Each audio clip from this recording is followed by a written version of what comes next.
नमस्कार, मी आकाश जाधव।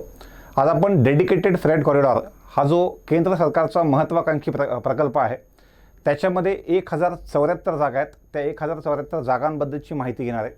सगळ्यात महत्त्वाचं असं काही ॲडव्हर्टिजमेंटचं नाव ऐकलं की खूप लोकांना वाटतं की त्या जागा फक्त टेक्निकल फील्डमधल्या लोकांसाठी असतील, पण ही ॲडव्हर्टिजमेंट एनी ग्रॅज्युएटसाठी, ज्याला कसल्याही कोणत्याही पोस्टला अनुभव तर लागतच नाही, पण एनी ग्रॅज्युएटसाठी सुद्धा जागा आहेत।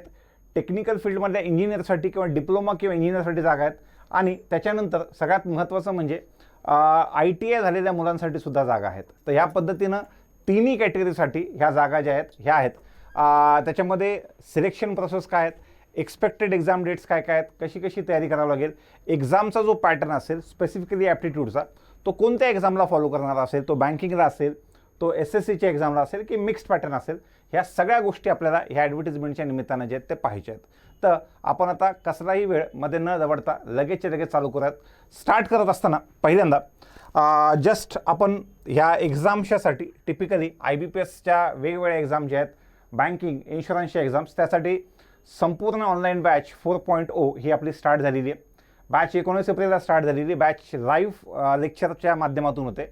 झालेले लेक्चरनंतर रेकॉर्डेड फॉर्मॅटमध्ये अवेलेबल असतात आणि पहिले 15 दिवस एनीहाऊ बेसिकचा पार्ट असल्यामुळं विद्यार्थी लेट जरी झाला तरी त्याला डे 1 पासूनचे सगळे लेक्चर रेकॉर्डेडमध्ये आणि आजपासून पुढचे सगळे लेक्चर लाईव्हमध्ये अवेलेबल राहतील। बाकी ह्या सगळ्या गोष्टींसहित बॅच जी आहे त्याच्यामध्ये डाऊट करिंग, त्याच्यानंतर बाकीसुद्धा मुद्दे, टेस्टचा पार्ट जो आहे तो ॲड केलेला आहे, काउन्सिलिंग आहे, टेलिफोनिक काउन्सिलिंग, त्या माध्यमातून सध्या SBIची ॲड आलेली असल्यामुळं विद्यार्थ्यांना या बॅचच्या निमित्ताने एक चांगली संधी जी आहे ती अवेलेबल आहे।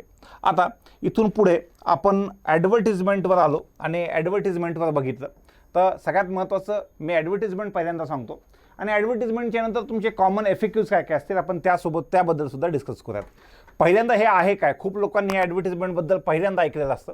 तर 2006 जे याच्या आधीचं गव्हर्नमेंट होतं त्या गव्हर्नमेंटनी हा एक महत्त्वाकांक्षी प्रकल्प जो होता तो हाती घेतला होता, ज्यामध्ये मुंबई, दिल्ली, चेन्नई आणि कलकत्ता या ठिकाणी रस्त्यांची निर्मिती त्याच्या आधी झाली होती, गोल्डन क्वाड्रिलेटर।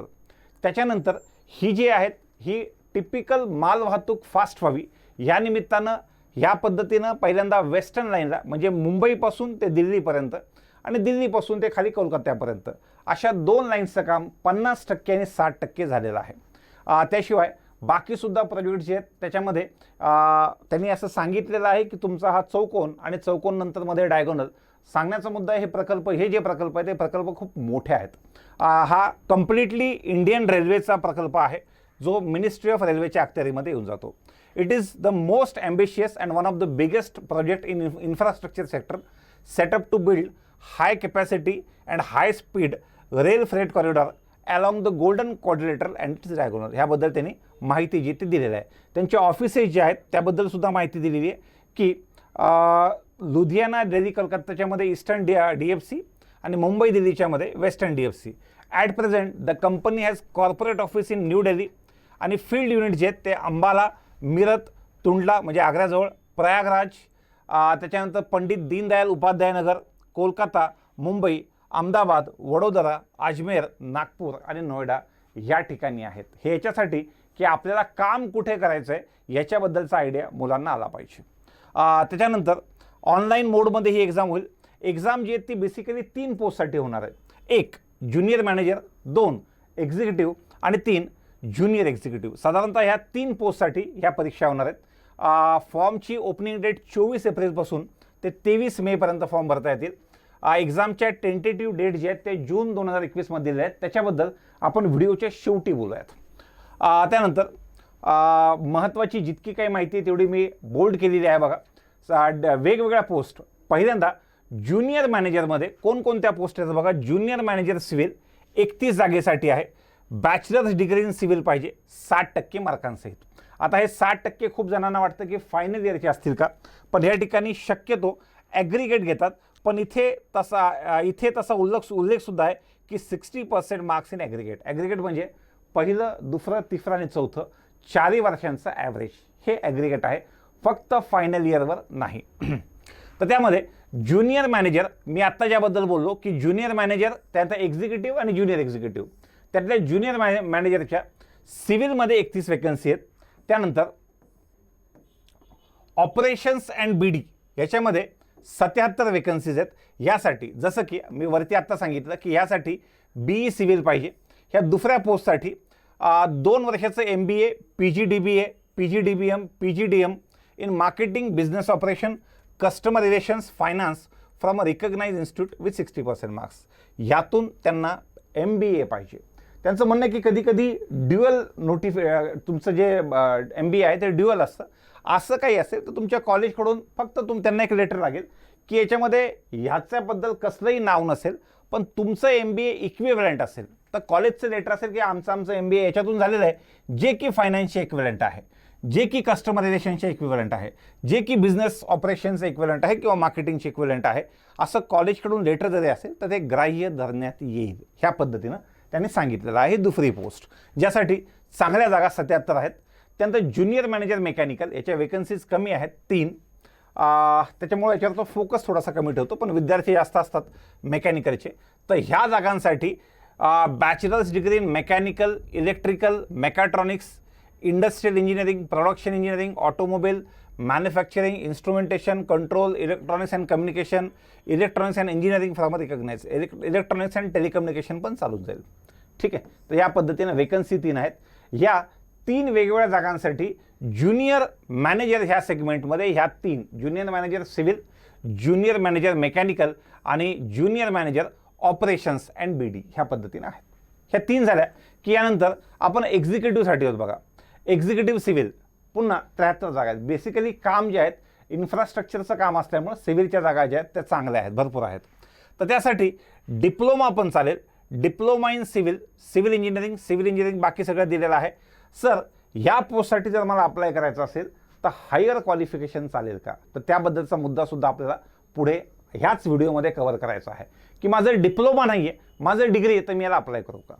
त्याचा दुसरा एक प्रश्न आहे की मी 2 पोस्टसाठी एलिजिबल आहे किंवा मी 4 पोस्टसाठी एलिजिबल आहे, मी मल्टिपल ॲप्लिकेशन करू शकतो का? हा सुद्धा मुद्दा आपल्याला पुढे डिस्कस करायचा आहे. ठीक आहे. तर या पद्धतीनं एक्झिक्युटिव्ह सिव्हिल याच्या 73 वेकन्सीज ज्या आहेत त्या आहेत. ज्याच्यामध्ये डिप्लोमा सिव्हिलचेच वेगवेगळे टाईप दिलेले आहेत आणि 60% मार्क दिलेले आहेत. त्यानंतर पुढे एक्झिक्युटिव्ह इलेक्ट्रिकल वेकन्सीज दिलेल्या आहेत 42 आणि त्यामध्ये सुद्धा diploma in electrical, electronics, power supply, instru, control, instru electronics, electronics instru, applied electronics, digital electronics, power electronics आणि विथ 60% या पद्धतीने डिप्लोमा चालेल. आपण पुढे आलो. एक्झिक्युटिव्ह सिग्नल अँड टेलिकम्युनिकेशन याच्या 87 वेकन्सीज आहेत, 87, ज्यामध्ये पुन्हा डिप्लोमा ह्या वेगवेगळे डिप्लोमा दिले. त्यात कम्प्युटर इंजिनिअरिंग, कम्प्युटर सायन्स हा सुद्धा पार्ट चालतो. तर भरपूर वेकन्सीज त्या निमित्तानं उपलब्ध आहेत. सगळ्यात महत्त्वाचं ज्याच्यासाठी मला असं वाटतं जास्त मुलं एलिजिबल असतील ते आहेत एक्झिक्युटिव्ह ऑपरेशन्स अँड BD. ह्या ज्युनियर मॅनेजरची एक पोस्ट खाली आहे, पण ही पोस्ट ओपन टू ऑल आहे. Graduate with not less than 60% marks in aggregate. Any graduate ह्या पोस्टसाठी चालतो. ह्या 237 पैकी unreserved 96, SC 36, ST 17, OBC non creamy लेअरमधले ह्यांचं 65 आणि EWS 23. तर अशा वेळेला म्हणू नका की EWSच्या जागा 23 आहेत त्यापेक्षा इकडे अप्लाय करतो. EWSच्या विद्यार्थ्यांनी EWSमधून, OBCच्या विद्यार्थ्यांनी OBCच्या मधून, SCच्या विद्यार्थ्यांनी SCतून आणि STच्या विद्यार्थ्यांनी STतूनच अप्लाय करायचं आहे. एनी हाऊ अनरिझर्व्डवर त्यांचा वेगळा क्लेम राहतोच. तर ह्या पद्धतीनं 237 वेकन्सीज आहेत. मला असं वाटतं की सध्या जशी परिस्थिती आहे त्या परिस्थितीच्या हिशोबानं ह्या ॲडव्हर्टिजमेंटला एक मोठी ॲडव्हर्टिजमेंट म्हणावं लागेल. ठीक आहे. तर त्यामुळं या सगळ्या गोष्टीचा तुम्हाला गंभीरपणे विचार करायचा आहे की आता सध्याला हातामध्ये काय आहे. ॲडव्हर्टिजमेंटच्या निमित्तानं खूप वेळेस सध्या वेगवेगळ्या एक्झाम्स थांबलेल्या असल्यामुळं सध्या बऱ्यापैकी फ्लोमध्ये बँकिंगच्या एक्झाम्स आहेत, पण त्याच्याशिवाय सगळ्या कॉम्पिटिटिव्ह एक्झाम्स थांबल्यामुळं मुलांचं असं म्हणणं आहे की आम्हाला एक मोटिवेशन मिळत नाही अभ्यासासाठी. पण या अशा ॲडव्हर्टिजमेंट समोर असतील, त्यांच्या एक्झाम डेट जर आपल्या समोर असतील, आपण कमीत कमी अभ्यासाला लागून जाऊ. तर असे भरपूर छोटे मोठे फायदे जे आहेत ते तुम्हाला ह्या जॉबच्या निमित्तानं किंवा अशा ॲडव्हर्टिजमेंटच्या निमित्तानं पाहता येतील. आता पुढे एक्झिक्युटिव्ह मेकॅनिकल 3 जागा आहेत. बाकी पुन्हा त्यासाठी डिप्लोमाच लागेल. आणि त्यानंतर येतं बघा एक्झिक्युटिव्हच्या नंतर ज्युनियर एक्झिक्युटिव्ह, त्याच्या एक पोस्ट खाली. तर वरती आपण त्या सगळ्या ॲडव्हर्टिजमेंटबद्दल बघून घ्यात. खाली एक ॲनेक्शर दिलेलं आहे, त्याच्यामध्ये प्रत्येक पोस्टचा सिलेबससुद्धा वेगळा दिलेला आहे. बाकी तो कशाशी संबंधित आहे, कोणकोणते पुस्तकांपेक्षा कोणकोणतं कॉन्टेंट आपण वापरलं पाहिजे, हा सगळा पार्ट आपण पुढे बघूयात. बघा, त्यामध्ये ज्युनियर एक्झिक्युटिव्हचा हा जो आहे इलेक्ट्रिकलवाला पार्ट, यासाठी 135 वेकन्सीज आहेत. 135 वेकन्सीज त्यासाठी 10वी लागेल, पण 10वी सोबत 2 वर्षाचा, कमीत कमी 2 वर्षाचा कोर्स जो आहे तो एक तर ITI अप्रूव्ड बाय ITI लागेल, किंवा त्याच्या ITI कशामध्ये लागेल बघा, इलेक्ट्रिकल, इलेक्ट्रिशियन, वायरमन, इलेक्ट्रॉनिक्स, आणि 60% मार्क्स लागतील. स्पेसिफिकली माझं असं म्हणणं आहे की ॲडव्हर्टिजमेंट खूप इझिली जे आहेत ह्या ग्रॅज्युएट्समध्ये पसरतात, ह्या अंडर ग्रॅज्युएटमध्ये पसरतात, ह्या यांच्यामध्ये किंवा PG झालेलं असेल त्यांच्यामध्ये, त्यांच्या मार्फतपर्यंतसुद्धा ह्या गोष्टी पसरतात. पण ज्या विद्यार्थ्यांचं ITI झालेलं आहेत त्यांच्यापर्यंत शक्यतो खूप मोठमोठे ॲडव्हर्टिजमेंट जे आहेत त्या पोहोचत नाहीत. तर सोबत एक विनंतीसुद्धा होती की ज्यांचं ITI झालेलं आहे, भले एखाद्याच ग्रॅज्युएट मुलांना पाठवू नका, पण हे ITI झालेले जितके काही आपले बांधव आहेत त्यांच्यापर्यंत ॲडव्हर्टिजमेंट तुम्हाला पोहोचवायची, कारण की ह्या अशा मोठ्या ॲडव्हर्टिजमेंट त्यांच्यापर्यंत पोहोचत नाहीत. 135 वेकन्सीज साधारणतः त्यांच्यासाठी आहेत. त्यांचं सिग्नल अँड टेलिकम्युनिकेशनमध्ये जे ज्युनियर एक्झिक्युटिव्ह आहेत त्यासाठी 147, त्यांनासुद्धा ITIच पाहिजे. ITI कशातून पाहिजे तो वाला पार्ट त्यांनी याच्यामध्ये दिलेला आहे. आणि शेवटचा आहे junior executive operations and BD, ह्या 225 वेकन्सीज.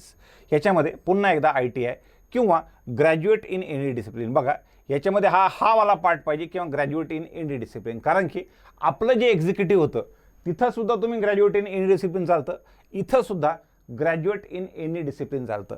ह्याच्या आधीचा जो एक्झिक्युटिव्हचं पोस्ट बघितला 237, त्यासाठी शक्यता आहे की फॉर्म जास्त येऊ शकतात. मे बी समजा व्हिडिओ जास्त व्हायरल झाले किंवा ह्या टाईपचे व्हिडिओ जास्त व्हायरल झाले, तर त्यानंतर कुणी माझ्यासारखं अजून सोबत सांगितलं आणि खूप जास्त पुढेपर्यंत गेले तर ह्याचेसुद्धा तिथपर्यंत जातील. ही एक पोस्ट खाली आहे. एखाद्या वेळेस तुम्हाला असं वाटलं की आपण चान्स घेऊन बघावा अप्लाय करत असताना, तर तुम्ही हा चान्स घेऊ शकता. तिकडे 237 वेकन्सीज आहेत, इकडे 225 वेकन्सीज, जवळपास सेम आहे. एक पोस्ट खाली आहे. ग्रॅज्युएट जास्त करून वरच्या पोस्टला अप्लाय करतील, तिथंपर्यंत जातील, तर आपण इथून अप्लाय करायला काय हरकत आहे, असं सुद्धा मत हे येऊ शकतं. पण याचा उलटा इम्पॅक्ट हाही आहे की असं ऐकून जर खूप लोकांनी केलं तर तो निगेटिव्ह इम्पॅक्टसुद्धा होऊ शकतो. पण शक्यतो मला असं वाटतं की ग्रॅज्युएट जे ते वरच्या पोस्टला अप्लाय जास्त करतील. वरची जी पोस्ट आहे 237 वाली, कारण की ही त्याच्यापेक्षा एक पोस्ट खाली आहे. तर ही ग्रॅज्युएट इन एनी डिसिप्लिन पण चालेल किंवा ITI सुद्धा चालेल. आणि शेवटचा आहे यामध्ये ज्युनियर एक्झिक्युटिव्ह मेकॅनिकल, 14 वेकन्सीज आहेत. त्यासाठी मॅट्रिक्युलेशन बाकी सगळ्या गोष्टी त्यांनी दिलेल्या आहेत. बाकी ITI प्लस सोबत पाहिजेत. या पद्धतीनं या वेगवेगळ्या वेकन्सीज आहेत ज्या की टेंटेटिव्ह आहेत, ज्या वाढू किंवा कमी होऊ शकतात. ॲडव्हर्टिजमेंटचे जे महत्त्वाचे मुद्दे आहेत आपण ते सध्या डिस्कस करूयात, की ज्यांचं काही जण म्हणतील की आमचं ग्रॅज्युएशन किंवा आमचं ITI किंवा आमचं डिप्लोमा सध्या चालू आहे, ते चालेल का? नाही. 23 मे 2021 ह्या तारखेला तुमचा 23 मे ती तारीख याच्यामुळे, कारण की ती ॲप्लिकेशनची लास्ट डेट आहे. त्या दिवशी तुम्ही ग्रॅज्युएट असला पाहिजेत, त्या दिवशी तुमचा डिप्लोमा झालेला पाहिजे, किंवा त्या दिवशी तुमचं 10वी प्लस ITI जे त्यांनी मिनिमम एज्युकेशन क्वालिफिकेशन दिलं आहे ते फॉर्म ॲप्लिकेशनच्या लास्ट डेटपर्यंत झालेलं पाहिजे. 23 मेपर्यंत झालेलं पाहिजे. त्यामुळं ज्यांचं नंतर निकालाची तारीख नंतर जी असेल ते फायनल इयर अपेअर मुलं 23 मेच्या नंतर ज्यांचा निकाल लागलेला आहे ते लोक एलिजिबल नाही त्याच्यासाठी. त्यानंतर जिथे डिप्लोमा मेन्शन आहे तर ते म्हणतात की तिथं हायर क्वालिफिकेशन डिग्री चालेल. जिथे डिप्लोमा मेन्शन आहे तिथे हायर क्वालिफिकेशन डिग्री चालेल. हा एक महत्त्वाचा मुद्दा त्यातला आहे. त्यानंतर for the post of executive signal and telecommunication BCA and MCA would be considered as higher degree to diploma in IT, information science and technology, computer application. त्यांचं पुन्हा म्हणणं आहे की ह्या पोस्टसाठी एक्झिक्युटिव्ह सिग्नल अँड टेलिकम्युनिकेशन जर तुमचं BCA किंवा MCA झाला असेल तर तुम्ही अप्लाय करू शकता त्या पोस्टसाठी. पुढचं ITIचं जे सर्टिफिकेट आहे ते लागेल असं त्यांचं म्हणणं आहे. आणि junior executive operation where graduation in any discipline is also available. जर ज्युनियर एक्झिक्युटिव्हला मी काय सांगितलं की ग्रॅज्युएशन लागेल किंवा ITI लागेल.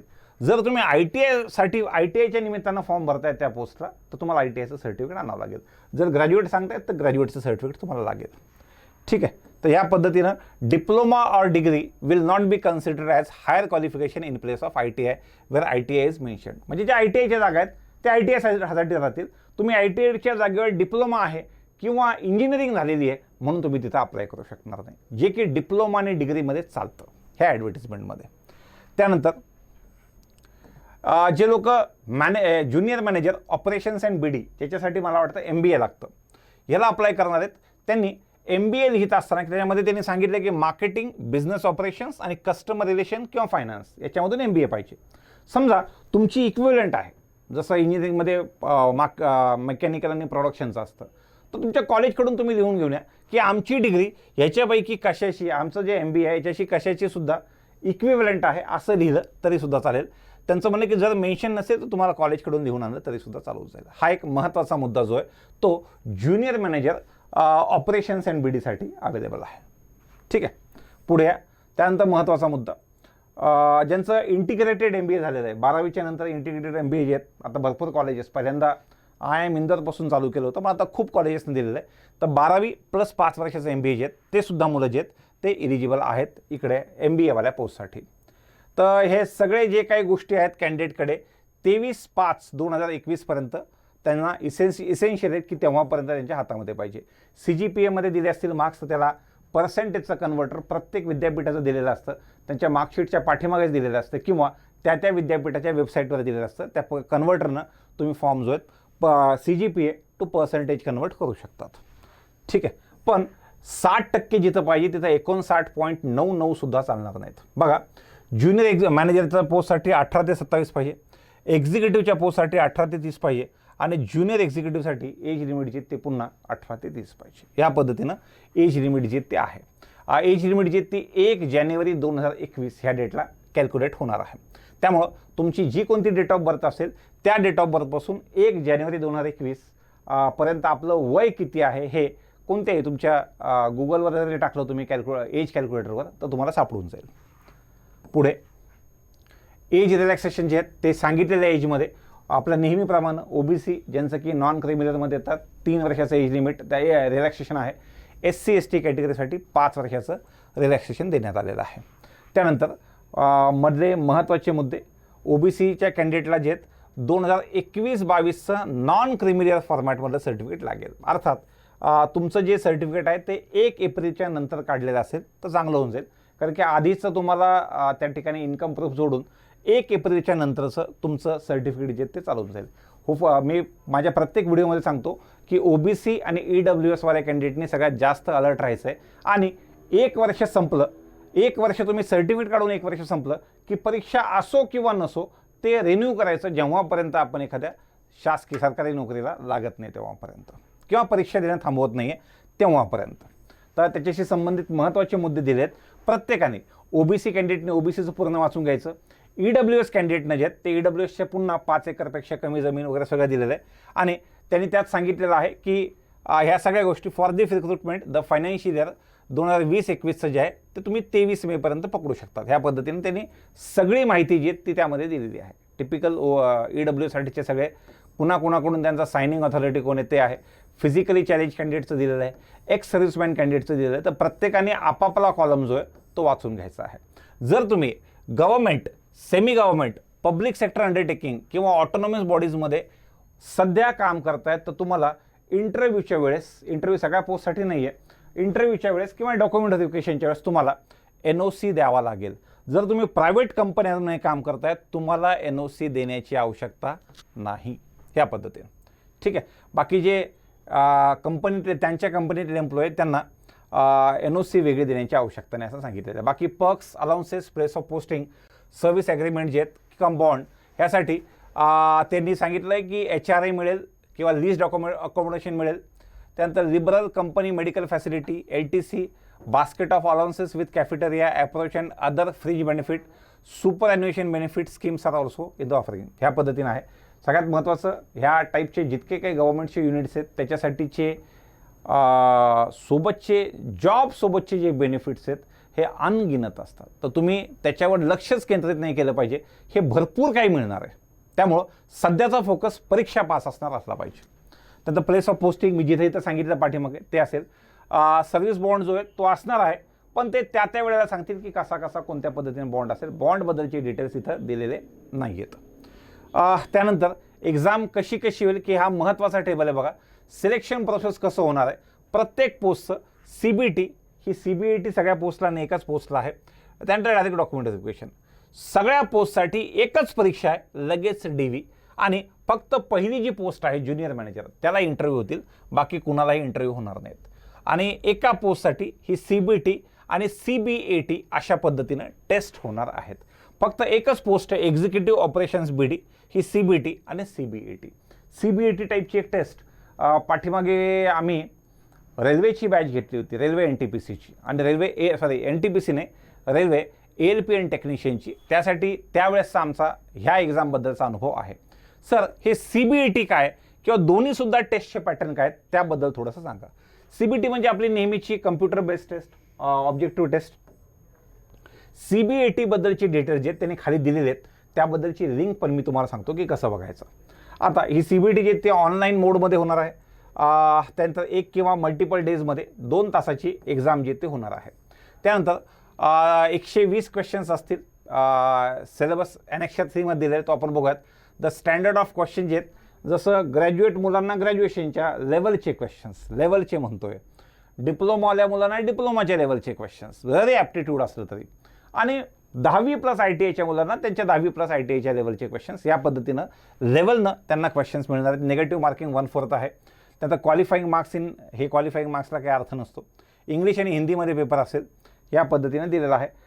कम्प्युटर बेस्ड टेस्ट जे आहेत ते 2 टप्प्यामध्ये. आता एकदा घेतली, खूप जास्त कॅन्डिडेट्स किंवा जास्त पोस्ट असल्यामुळं आता एवढ्या पोस्टची घेतली आणि दुसऱ्या दिवशी एवढ्या पोस्टची घेतली, ह्या पद्धतीनं होऊ शकतं. ठीक आहे. पुढे डिटेल्स ऑफ CBAT. एकच पोस्ट आहे एनी ग्रॅज्युएटसाठी, म्हणून थोडंसं डिटेलमध्ये सांगतो. एनी ग्रॅज्युएटला CBTच्या नंतर एक CBAT होईल, जी की कम्प्युटर बेस्ड ॲप्टिट्यूड टेस्ट आहे. The candidate need to score minimum 42 marks in each of the test batteries to qualify. This is applicable to all the candidate, सगळ्यांसाठी आहे. या पद्धतीनं याच्यासाठी 8 पट मुलं जे ते घेण्यात येतील. 8 पट, जेवढ्या जागा आहेत 237, त्याच्या गुणिले 8, साधारणतः 2096 होतात ते, एवढ्या मुलांना घेण्यात येतील. त्यानंतर प्रत्येक टेस्ट बॅटरीमध्ये कॅन्डिडेट पास झाला पाहिजे. जसं मी तुम्हाला सांगतोय ALP आणि टेक्निशियनला वाचलं होतं, त्याच पद्धतीचं काहीतरी इथं वाचतोय. The final merit list will be drawn only from the CBAT with 70% weightage for marks in CBT and 30% to CBAT. म्हणजे जी एनी ग्रॅज्युएटवाली पोस्ट आहे 237 जागांची, त्यांच्यासाठी 70% वेटेज असेल CBTला पहिल्या टेस्टला, आणि 30% वेटेज असेल CBATला. सर, CBT तर कळाली, ती काय ॲप्टिट्यूड टेस्ट आहे CBT. हे CBAT नेमकं काय, आम्हाला जर आता माहिती करून घ्यायचं असेल तर ते कुठून कळेल, तर त्यासाठीची candidates are advise to visit website of RDSO. ही वेबसाईट दिलेली आहे, वेबसाईटवर जायचं. पुढे डायरेक्टरेट, त्यानंतर सायको टेक्निकल टेस्ट, त्यामध्ये एक्झामचा पॅटर्न दिलेला आहे, तो तुम्ही बघू शकता. याची लिंक जी आहे ती एक्स्ट्रा लिंक मी खाली व्हिडिओच्या डिस्क्रिप्शनमध्ये टाकलेली आहे, ते तुम्ही बघून घ्यायची. ठीक आहे. त्यानंतर डॉक्युमेंट व्हेरिफिकेशनसाठी काय काय इन्स्ट्रक्शन्स आहेत, काय काय आणायचं आहे, त्याच्याबद्दलची डिटेल्स जे आहेत हे सुद्धा तुम्ही लोकांनी वाचून घ्यायचे आहेत. त्यानंतर जे ज्युनियर मॅनेजरसाठी आहेत त्यासाठी 30 कॅन्डिडेट इंटरव्ह्यूला बोलवले जातील, एका जागेसाठी 3, आणि त्यांच्यानंतर त्यांचं फायनल सिलेक्शन केलं जाईल. त्यांचं वेटेज जे 85% वेटेज फक्त एक्झामला आणि 15% वेटेज इंटरव्ह्यूला, अशा पद्धतीनं त्या कॅन्डिडेटचं असणार आहे. बाकी मेडिकल टिपिकल टेस्ट असेल. एक्झाम जी ती महाराष्ट्रामध्ये मुंबई, नागपूर आणि पुणे अशा 3 ठिकाणी, अर्थात महाराष्ट्राच्या प्रत्येक कानाकोपऱ्यातून हे 3ही जिल्हे ॲप्रोचेबल आहेत. या वेळेमध्ये अशा पॅनिक सिच्युएशनमध्ये मुलं कमी अप्लाय करतात, याचा फायदा तुम्हाला घ्यायचा आहे. याचा फायदा घ्यायचा की घरातून बाहेर पडू देत नाहीत, जाऊ देत नाहीत, एक्झामला जाऊ देत नाहीत. तर साधारणतः आपली स्वतःची काळजी घेऊन आपल्याला ह्या पद्धतीनं करायचं. नाही तर जे लोक सिटीमध्ये त्या शहरात राहतात, मुंबईचे मुंबईमध्ये, पुण्याचे पुण्यामध्ये, नागपूरचे नागपूरमध्ये, हे तर त्याचं बेनिफिट घेतील, पण व्हॉट अबाउट अदर्स जे छोट्या शहरांमध्ये राहतात त्यांच्यासाठी काय, तर त्यांच्यासाठी तुम्ही प्रॉपर काळजी घेऊन तुम्हीसुद्धा ह्या एक्झाम्स देणं आवश्यक आहेत, असं माझं त्याबद्दलचं मत आहे. ठीक. त्यानंतर जर एखाद्या पोस्टला खूप कमी ॲप्लिकंट आले तर त्यांचं एक्झाम सेंटर दिल्ली किंवा NCR असेल, असं आपल्या बाबतीत होणार नाही. आपण हा व्हिडिओ किंवा ह्या एक्झामची माहिती जी आहे हे एवढ्या लोकांपर्यंत जर तुम्ही माहिती लोकांपासून लपवली तर तुम्हाला दिल्लीला एक्झामला जावं लागेल. त्यामुळं जास्तीत जास्त मुलांपर्यंत ॲडव्हर्टिजमेंट जाऊ द्यात, त्यांना कळू द्यात की एनी ग्रॅज्युएटला जागा आहेत, बाकीसुद्धा पोस्टला जागा आहेत. कारण की तुम्हीच बघा 23-24ला ॲड आली होती, आता महिना संपत आलेला आहे, एप्रिल महिना संपत आलेला आहे. खूप लोकांनी ह्या ॲडकडे बघितलंच नाही असेल की तरी टेक्निकलवाल्या मुलांचं म्हणून. तर त्यामुळं अशा वेळेला ही ॲडव्हर्टिजमेंट लोकांपर्यंत पोहोचवायचं काम तुमचं सुद्धा बनतं. ठीक आहे. त्यानंतर एक्झामची साठीची फीस आहे ती ज्युनियर मॅनेजरसाठी 1000, एक्झिक्युटिव्हसाठी 900 आणि ज्युनियर एक्झिक्युटिव्हसाठी 700 आहे. पण एक्झामची fees SC ST physically challenge आणि एक्स सर्व्हिसमॅन यांच्यासाठी माफ आहे. बाकी त्यानंतर त्यांना फक्त सर्टिफिकेट जोडावं लागेल फॉर्ममध्ये. त्यानंतर ऑनलाईन फॉर्मॅटमध्येच तुम्हाला हे करायचं आहे. सगळ्यात महत्त्वाचं वाक्य बघा, candidates applying for more than one post code has to submit separate application form along with the fee of each post code. However, he may be doing so at his own risk as schedule exam for the any two post code may coincide. हे एक महत्त्वाची गोष्ट लक्षात घ्या. ह्या ॲडमध्ये मी पहिल्यांदा असं पाहतोय की मल्टिपल एक्झामला अप्लाय करायचं असेल तर करा, पण आम्ही गॅरंटी घेत नाही जर 2 एक्झाम एका दिवशी आल्या तर पैसे पण वापस भेटणार नाहीत. हे मी पहिल्यांदाच पाहतोय, पण त्यांनी बनवलेला नियम आहे. सर एक्झाम किती दिवस चालेल? माझा अंदाज एक्झाम 2 दिवस चालेल आणि पहिल्या दिवशी 2 शिफ्टमध्ये आणि दुसऱ्या दिवशी 2 शिफ्टमध्ये, अशा एकूण 4 एक्झामच्या शिफ्टमध्ये चालेल. फक्त जेवढ्या काही पोस्टसाठी अप्लाय करतायत एकाचं एक्झाम सेंटर पुणे आणि दुसऱ्याचं नागपूर घेऊ नका, कारण की एका दिवशी 2 शिफ्टमध्ये वेगवेगळ्या शिफ्टमध्ये सुद्धा येऊ शकतात. तर मला असं वाटतं की एका दिवसात 2 वेळेस एक्झाम होईल, 2 दिवसात 4 वेळेस होईल. त्या 4 वेळेसपैकी ते एका वेळेला यायला नको, हेच त्याच्या पाठीमागचं माझं मत आहे. त्यामुळं अप्लाय करा, पण एखाद्या वेळेस आपलं नशीब खराब तर अशा वेळेला एका वेळेला येऊ शकतं. त्यासाठी तुम्हाला सेपरेट फॉर्म भरायचा आहे. हा महत्त्वाचा मुद्दा त्यातला होता. त्यानंतर फॉर्म भरताना मोर दॅन 1 भरायची असते. एकाच पोस्टसाठी जर 2 अप्लिकेशन केले, एकाच पोस्टला 2 अप्लाय केले तर फॉर्म रिजेक्ट होतो. त्याच्यामुळे फॉर्म भरताना काळजीपूर्वक तुम्हाला फॉर्म जो आहे तो भरायचा आहे. ठीक, पुढे त्याच्यानंतर applying for more than 1 post, तोच मुद्दा आलेला आहे. म्हणून की स्वतः तुम्ही रिस्क घ्या. आम्ही 2 दिवसामध्ये एक्झाम घेऊ, 2 दिवसामध्ये 4-5 शिफ्टमध्ये एक्झाम घेऊ, पण जर एका शिफ्टमध्ये तुमचे 2 वेगवेगळे पेपर आले तर अशा वेळेला अवघड जाईल. त्यामुळे तुम्ही काय करा, माझा हा एक अंदाज आहे. ज्युनियर मॅनेजरच्या मध्ये ज्या 3 पोस्ट आहेत, एक्झिक्युटिव्हमध्ये ज्याची 3-4 पोस्ट आहेत आणि खाली ज्युनियर एक्झिक्युटिव्हमध्ये जे 3-4 पोस्ट आहेत, फॉर्म भरताना ज्युनियर मॅनेजरच्या 2-3 पोस्ट नका भरू सोबत, जरी तुम्ही एलिजिबल असाल तरी, किंवा एक्झिक्युटिव्हच्या सगळ्या पोस्ट एकत्र नका भरू. जमत असेल तर ज्युनियर मॅनेजमेंटमधल्या काही आणि एक्झिक्युटिव्हमधल्या काही असं भरा, किंवा एक्झिक्युटिव्हमधल्या काही आणि ज्युनियर एक्झिक्युटिव्हमधल्या काही असं भरा. त्यावेळेला तुमचे स्लॉट जे ते वेगळे येण्याचे चान्सेस आहेत. हे माझं मत नाही, हे माझं प्रेडिक्शन आहे की असं असू शकतं म्हणून. ठीक आहे, बाकी सगळ्या गोष्टी तुम्हाला तुमच्या रिस्कवर करा असं त्याने सांगितलेलं आहे. बाकी काय काय डिटेल टाकायचे ते डिटेल त्याने ॲडमध्ये डिटेल दिलेले आहेत. त्यानंतर CBT कशी असेल त्याच्याबद्दल ॲनेक्सर एक स्पेशल दिलेलं आहे. एक्झाममध्ये तुम्हाला काय घेऊन जायचं आहे, काय नाही घेऊन जायचं आहे, त्याबद्दलचे जनरल अपडेट्स रेग्युलर जे कोणत्याही एखाद्या IBPSच्या ॲडव्हर्टिजमेंटमध्ये असतात ते त्याच्यामध्ये दिलेले आहेत. हेल्पलाईन नंबर दिलेला आहे. काही फॉर्म भरताना प्रॉब्लेम आला तर ईमेल ID सुद्धा त्यांनी सोबत दिलेला आहे. आता याच्यानंतर वेगवेगळ्या सर्टिफिकेटचे फॉर्मॅट. पहिला आहे बघा SC ST कॅटेगरीचा फॉर्मॅट, बघून घ्यायचा एकदा की आपला पण ह्याच पद्धतीने पडतो का. त्यानंतर पुढे OBCचा फॉर्मॅट, तो सुद्धा दिलेला आहे.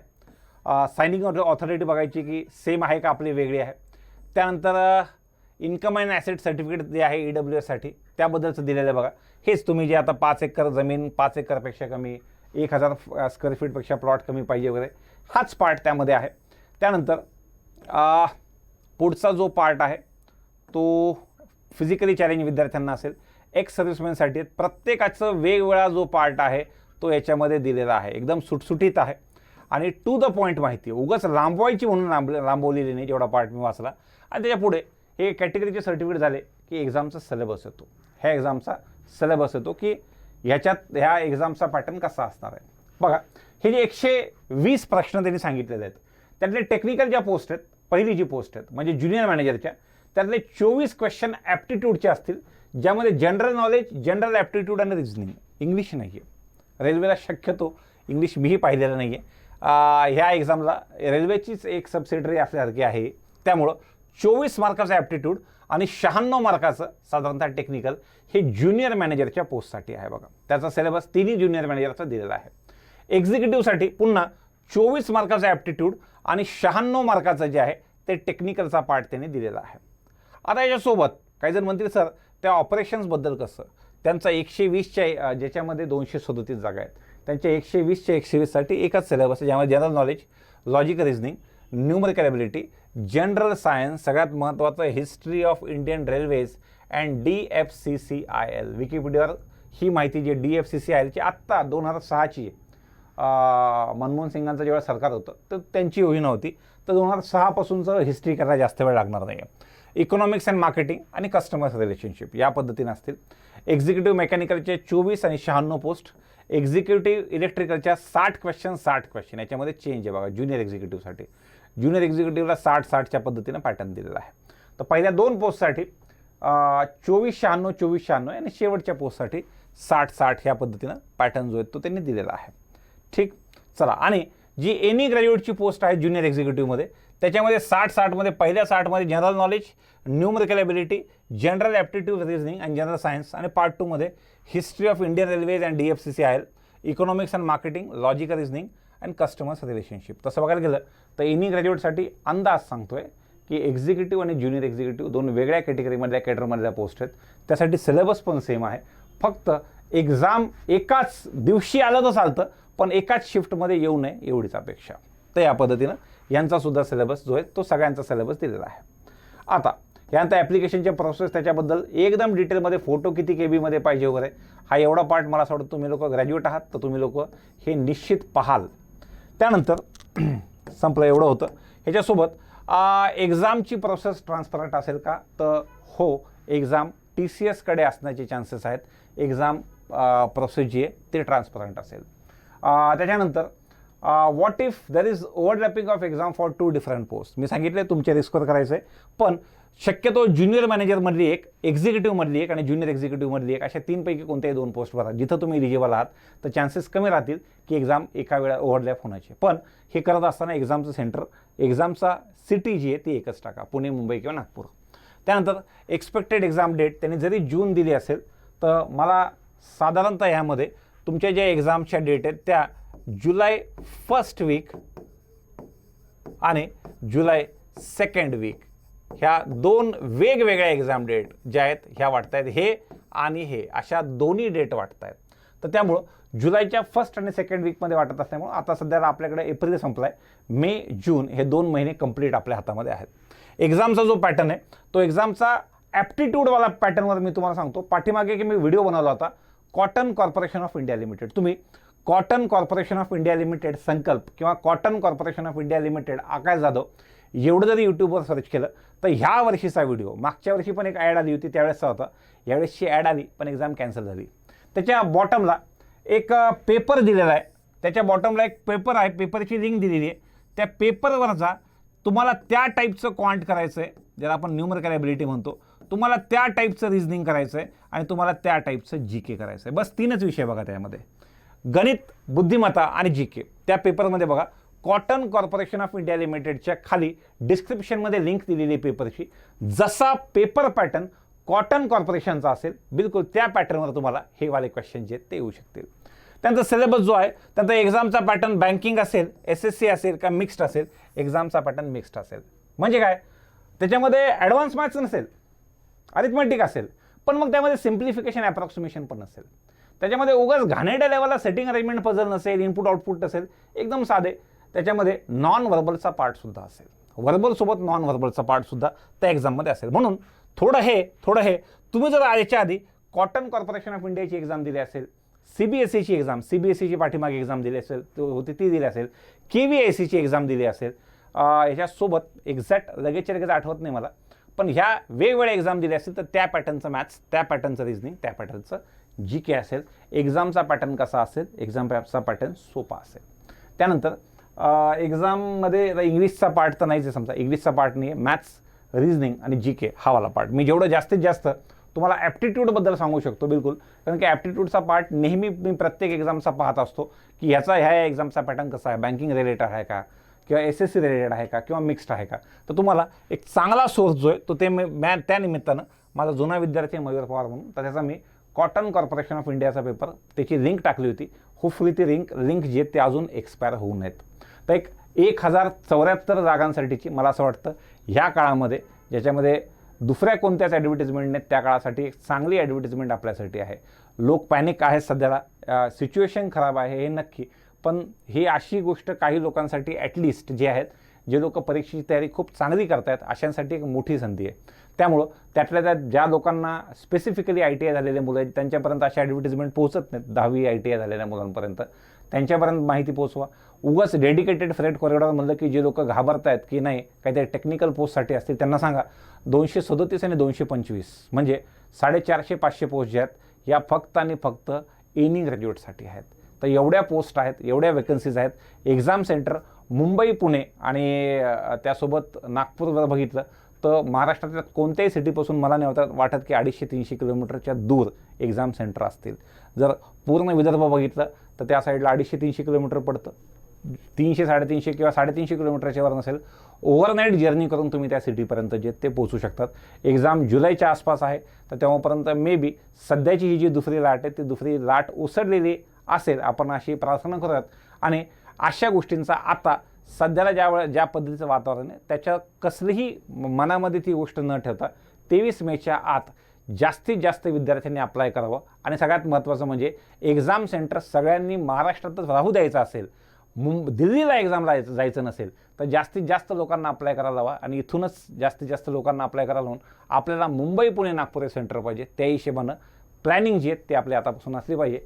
बाकी व्हिडिओ शेवटपर्यंत बघितल्याबद्दल खूप खूप धन्यवाद.